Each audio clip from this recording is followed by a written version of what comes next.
Hey guys, in today's tutorial I'll be replicating this design and I'll be showing you how I went about it. The first thing I went ahead to do is to trace out my basic bodies on a fresh pattern paper, my exact measurement without adding any allowance. That is what I went ahead to do here. But the first thing I did was to trace out the skirt part, that's from my waist down to the length that I want, the desired length. So I went ahead to trace it out like this. And if you don't have a simple basic body, this is your cue to get one. It is very important. It makes every project you do very easy, very fast, and very simple. So after tracing it out with my pen, I went ahead to cut it out just like you see me do.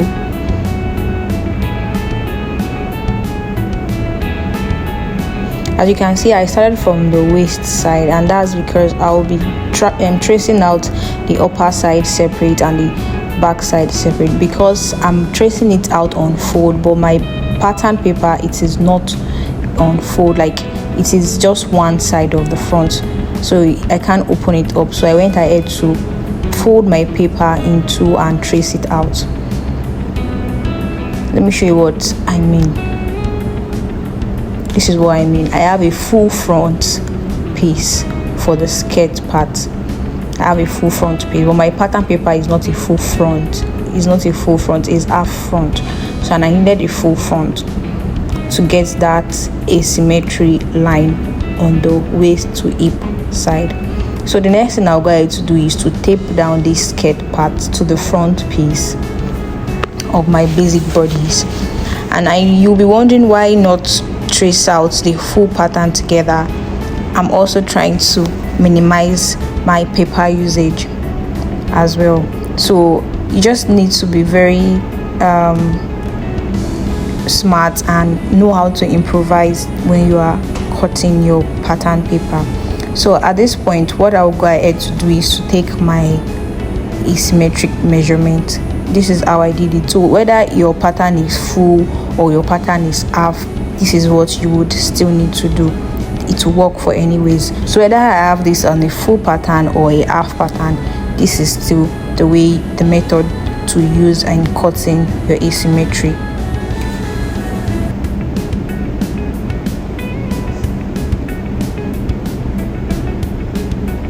So I'm turning it this way so that you can see it properly.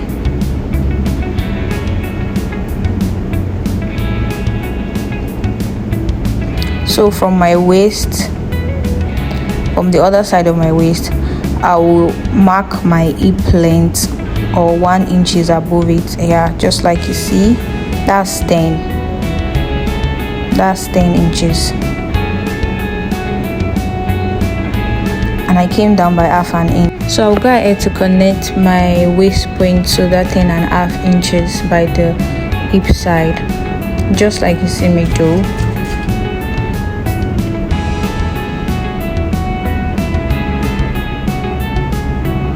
And the next thing I'll go ahead to do is to trace wheel that line so it will reflect on the underneath pattern.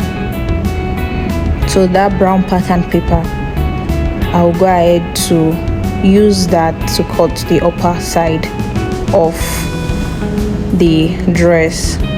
So the reason why I traced wheel is so that it's going to, that symmetric line will reflect on that upper bodice. So I'll go ahead to use the upper bodies to cut out just a simple basic body as well. It's nothing different, it's nothing there's no technique or anything, just a simple upper bodies with that asymmetric line is what I'll be is what I'll be using. So this is what the skirt part looks like, and this is what the upper bodies look like as well. You can see it is just a simple basic body with a asymmetric waistline. So for the one side of shoulder, because I still want to manage my pattern and I do not want to cut it off, I still want to use my pattern for something else, I will just go ahead to I didn't use any specific measurements. So I'll just go ahead to map out a curved line like this, tracing it into the neckline of the other side. So from one shoulder into the neckline of the other shoulder. So now I'll just go ahead to fold it like this. This is just what I did. I didn't cut it off. This is just what I did. I just folded it on the inside. I folded it to the other side. And with this, I can still go ahead to use my pattern paper for any other project that I want to use it for. But the moment I cut this out, I can only use it for an asymmetric neckline. But because I want to continue to use my pattern paper, this is what I did. So at the back, I went ahead to tape it down so that it will not interfere with my cutting process. And at this side, I went ahead to trace out my side bust. My patterns always have side bust, so I went ahead to trace out my side bust on both sides, just like you see me do. I'm just tracing it out. So after tracing it out, I went ahead to balance the neck as well, to just smoothing everything out. And this is what it looks like. This is what the asymmetry upper side looks like, and putting it side by side with the skirt parts, it is just perfect. So I went ahead to cut my upper bodice straight, and I'm using two type of fabric. The upper bodice is a stretchy fabric. I use a lycra stretchy fabric, a wine amber. The color is quite unique. A wine stretchy fabric for the upper bodice.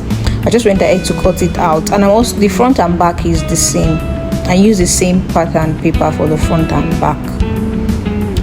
Yes, I use the front paper for the same pattern paper for the front and back piece. So I'll just go ahead to cut it and also notch out my that's my side, that's my bust dart. I'll go ahead to cut all of this.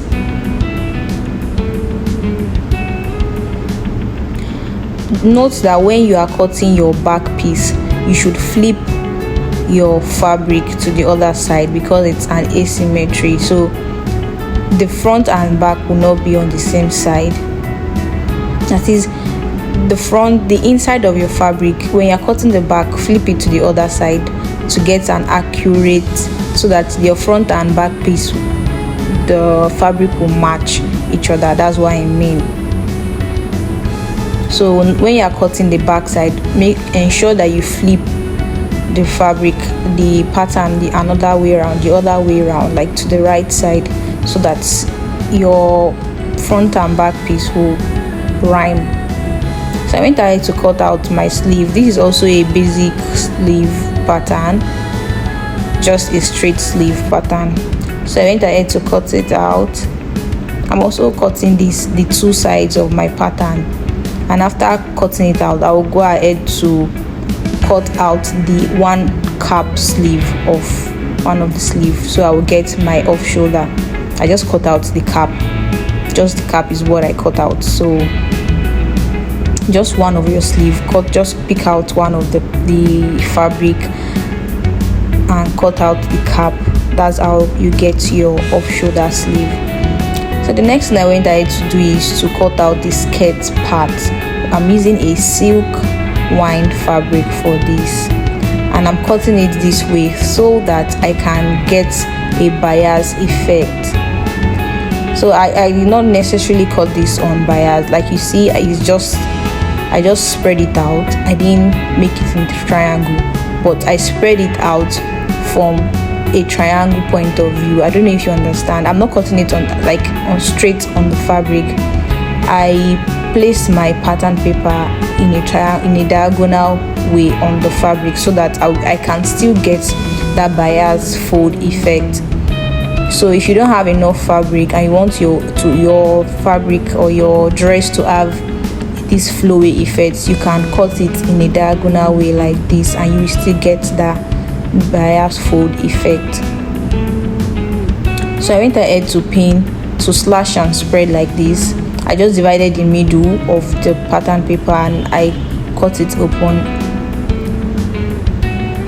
so I spread it as much as I wanted. This is the first spread. I was not quite satisfied with the fullness of the skirt, so I went ahead to increase it. And you can make it smaller. You can make your bias effect smaller. You can make it even wider. So I went ahead to spread mine again. I think the first one was 8 inches.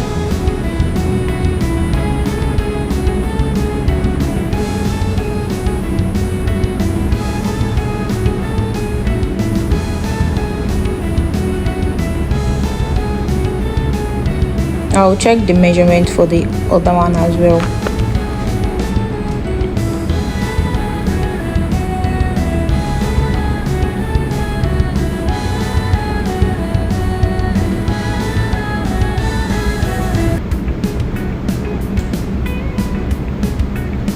Yeah, I think this should be about 18 or so. So I spread it to this point and I think I'm satisfied. The next thing I'll go ahead to do is cut it. I'll go ahead to cut this piece.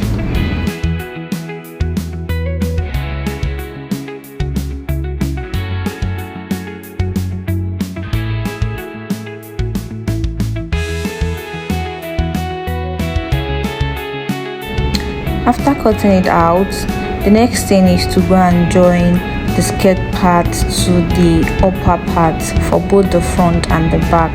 So I will first go ahead to pin the sides together carefully, because one side, the upper side, is a stretchy fabric and the bottom part is slightly stretchy but not very stretchy.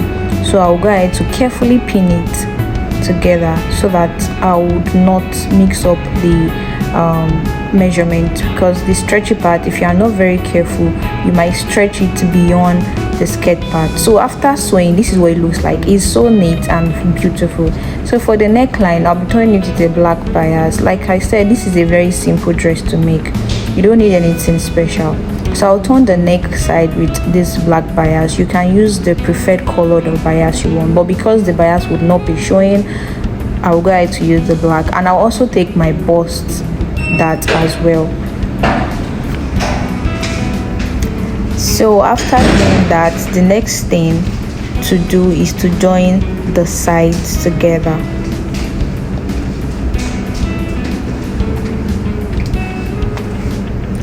Yeah, so after turning the bias for the neckline and taking my bust intake, I'll go ahead to join the sides and the shoulder. So while joining the side, I'll also make sure that I put this bust that facing the waistline. It is important so that the bust that will lay very well on your bust side. It is very important. Also align all of your points, that is your waist points, the asymmetric points. You also align them carefully so that it will come out very beautiful and aligned on the outside after you sew. So after joining the shoulder, the next thing I'm going to do is to attach my sleeve. Unfortunately, my camera did not capture that side, but this is what it looks like after sewing everything. It is so beautiful. The bias is biasing. You can see it is flowy. It is very full. And let me know in the comment section if you find this tutorial helpful and if you will be trying this, and if there is any other dress you would like me to show you guys. Thank you guys for watching. Bye.